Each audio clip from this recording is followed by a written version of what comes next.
What's up, guys? It's your boy D Fresh in the building. What we're gonna do today, we're gonna go over Thursday's recap and Friday's expectations. So, first things first, we have PPI coming in, and we got consumer sentiment coming in at 10 a.m. So we know what these things can do. We know they can move the market. Luckily, the bulk of it will be knocked out before we even able to get busy. And then we got one more at 10 a.m. Let's dive into Tesla. We got good data at opening, and boom, we got that first boom candle, 265, and man, Tesla just didn't stop from there. The next boom candle, boom, we jumped all the way up to 271, 271.07, 271.10. Go back to the Discord, look what time that I post. I think it was about 10 o'clock in the morning. I said, guys, go ahead and start trimming down in your Tesla plays, because we know what Tesla can do. They're known for pulling that rug and dropping this thing. And I think my exact post was, guys, get out of Tesla or preserve some profit, something to that nature, because we know what Tesla can do. When Tesla falls hard. And I knew it. I've been there, done that. I've lived that life. And I wasn't interested in playing that game with Tesla. I went ahead and got out of my call. And man, sure enough, we tapped into 271.10 and boom, Tesla dropped, kept dropping. I think somewhere in here I put in there, if Tesla lose 263.50, peace out, Tesla. Look at what happened. You got that boom candle to the downside. Boom. I put in there again. You remember these levels when we were going up. What were they? 253.90, 253.20. I said if bulls ever broke through there, we was going to pop up real big. It's the same thing going down. When they're going down and they coming back through these same paths, if that was friction back then to get them to pop up, it's going to be the same type of friction to get them to go down. Once they pass that level, they're going to shoot down. And that's exactly what they did. We got through, remember I called this a couple videos ago, my turbulence area. Once they got out of that area right there, man, they were free falling down there. And that's exactly what they did. Look at that candle. Boom, that thing dropped. And man, we end up coming all the way down to 240. Man, that's a $30 drop. Crazy. Shout out to you guys that made money going up when the market opened up in Tesla. Shout out to you guys that made money going down. And if you was bold enough to keep that thing for $30 dropping, I'm proud of you. As you see right now, Tesla, we're sitting at 240.90. Path for Tesla tomorrow. I'm going to be looking at Tesla. See what happened in pre-market. You know, I hate to kind of guesstimate numbers right now, only because you got a catalyst tomorrow that can move the market, and we don't know where we're going to be sitting at tomorrow. But I do want to see if Tesla's on the upside, this area in here, if they decide to run this thing again, we'll be looking at 253.20 as a starting part of that turbulence area. They get through 253.90, they're going to start running again. I have another area of interest that I'm looking at to the downside.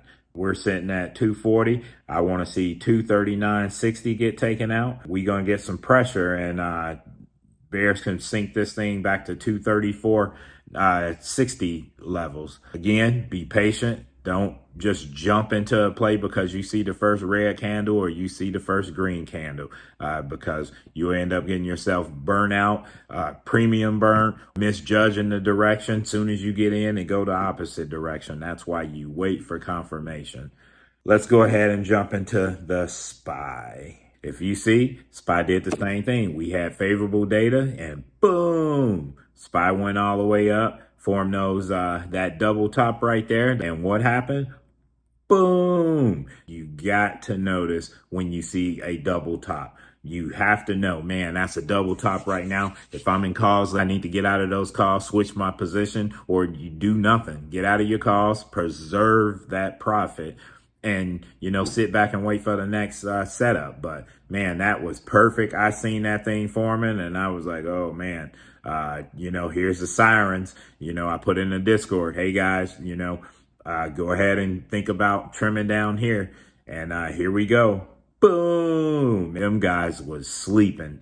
I don't know what happened to them, but man, they were non-existent today. They did not show up. And we often talk about the 9 EMA. Look what happened. When that boom boom candle started, the yellow line, we stayed up under that thing. And if you riding puts, that's all you doing. You paying attention to that 9 EMA. As long as, we don't get a couple candles over that, man, I'm riding in puts until, like I said, it's innocent until proven guilty. And you see, they ran it.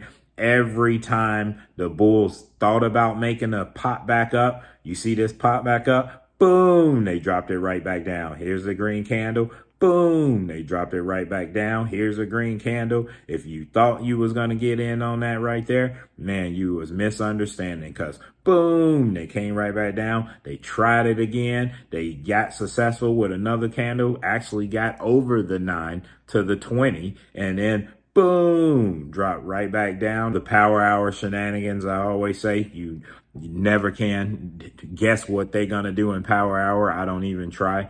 But they took us over to 9 EMA, and they end up chopping until we closed. So they're sitting at 556.43 as of right now. Shout out to you guys that made money on the downside. I often see everybody in the chat talking calls.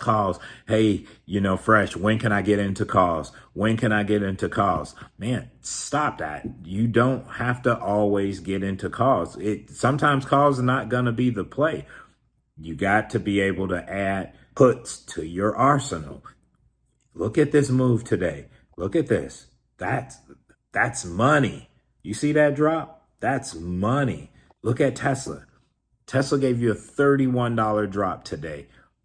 It's okay to be a bear. I'm not saying you have to be a bear 24/7 like the homie Fresh is, but it's okay to be a bear from time to time. Bears make money. Bulls make money too. You got to have both of those in your holster to be able to use on the day-to-day basis.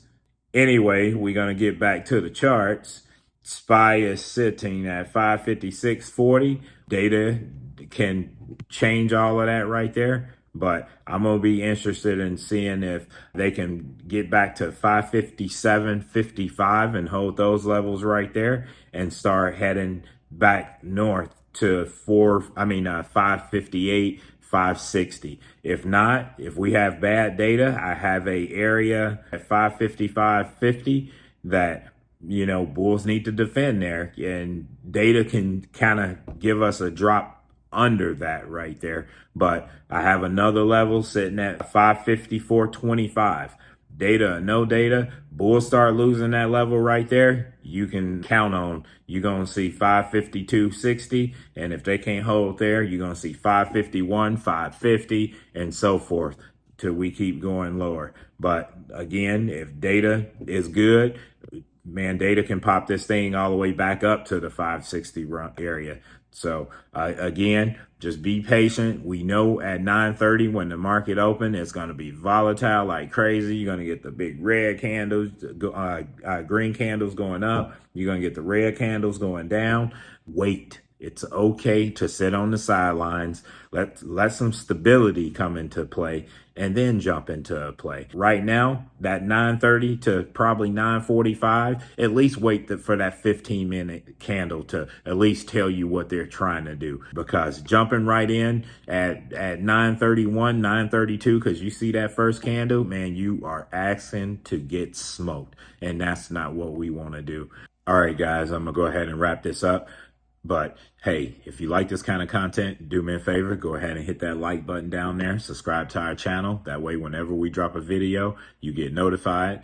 If you like sniper type, level to level breakdowns of your favorite tickers, SPY, NVIDIA, AMD, Tesla, go ahead and tap into our Discord. Link is listed in the description below. Guys, we grinding.